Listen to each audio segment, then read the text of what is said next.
अंतर्राष्ट्रीय मुद्रा कोष यानी कि आईएमएफ ने पाकिस्तान को एक बार फिर से करारा झटका दिया है। बेल आउट पैकेज के लिए आईएमएफ की शरण में पहुंचे प्रधानमंत्री शहबाज शरीफ की तरफ से जो सर्कुलर लोन प्लान पेश किया गया था उसे खारिज कर दिया गया।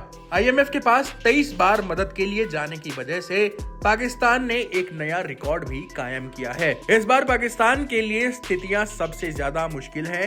पाकिस्तान ने आईएमएफ का कर्ज हासिल करने के लिए अमेरिका की मदद भी लेनी चाहिए। चीन से कर्ज तो मिला है लेकिन उस पर ब्याज इतना ज्यादा है कि चुका पाना काफी मुश्किल हो सकता है।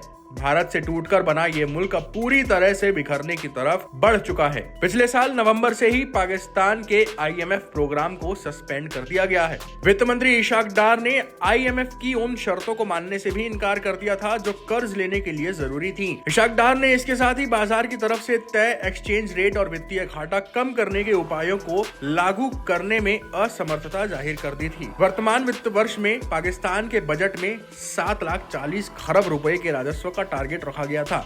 इसमें से 52% कर्ज चुकाने और 33% रक्षा और पेंशन के लिए था। ऐसे में पाकिस्तान के पास बहुत कम विकल्प थे कि वह घाटा कम कर सकता।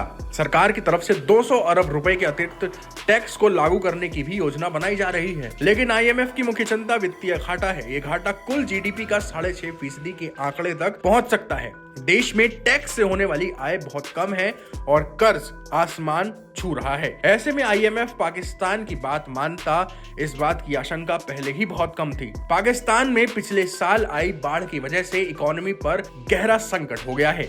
इस बाढ़ की वजह से इकोनॉमी को करीब 30 अरब डॉलर का चूना लगा। अंतर्राष्ट्रीय डोनर्स की तरफ से देश को 9 अरब डॉलर देने का ऐलान भी किया गया है। देश का विदेशी मुद्रा भंडार 3.2 अरब डॉलर ही रह गया है। यह आंकड़ा काफी खतरनाक है और सिर्फ 3 हफ्तों के आयात के लिए ही है। अगर आईएमएफ पाकिस्तान के साथ किसी समझौते पर पहुंच भी जाता है तब भी जो पैसा मिलेगा उसमें समय लगेगा। पाकिस्तान ने इस समय 6.5 अरब डॉलर के लिए अनुरोध किया है। आपको बता दें कि आईएमएफ का प्रोग्राम साल 2019 में लॉन्च हुआ था और पिछले साल ही जून 2023 के लिए इसे बढ़ाया गया, जिसमें राशि 7 बिलियन डॉलर की गई। इस प्रोग्राम के तहत पाकिस्तान को अभी 1.18 बिलियन डॉलर 9वें किश्त के तौर पर मिलने वाली है। हालांकि ये अभी भी पेंडिंग है। पाकिस्तान को 3.9 अरब डॉलर पहले ही मिल चुके हैं। पाकिस्तान को चीन, सऊदी अरब और यूएई से कुछ वित्तीय मदद मिली है।